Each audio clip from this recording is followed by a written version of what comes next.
itlog na may malunggay. Yan ang ulam namin for tanghalian. Kainan na.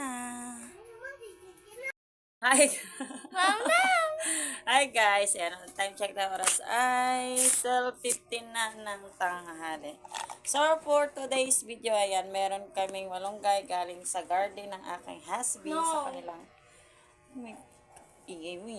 company. Ayan, meron kagabi pa to, ayan, naglalagas na nga ng ani. So gagawa natin ng remedy.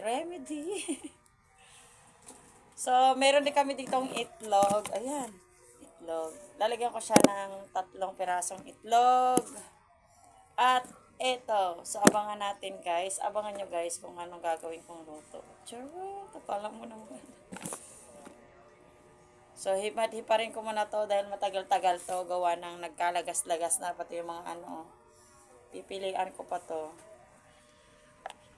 So, abangan nyo kung anong luto ang magagawa natin nito. Ayan, naglagasan na lahat. Sayang kasi. So, abangan nyo at ito'y tatapusin ko muna. So, ito na yung hinipad-hipad kong malunggay. Ayan. Meron pa siyang konting mga tawag nito. Itong mga sanga-sanga. Pero, okay. Pag naluto yan, makakain din naman yan. Charot lang. Tapos, andito na ang itlog. Yan. Ihalo ko na siya. Babatikin ko muna siya.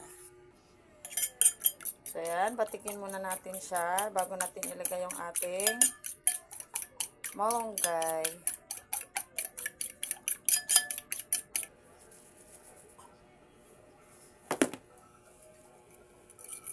Laglag pa. Tapos, halo-haloin ulit natin. Yan. Tapos, pag mainit na yung mantika, ilagay natin sa bandahan.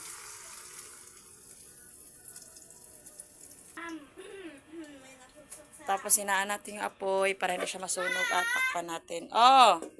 Sap. So, yan. Binaliktad ko na siya. Tapos, in ulit natin. Maya-maya, luto na yan. O, diba? May ulam ka na. May pizza ka pa. Charot. Ayan na.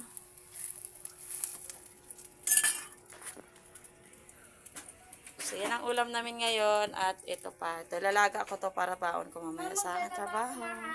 Guys, ang sarap ng ulam namin ngayon.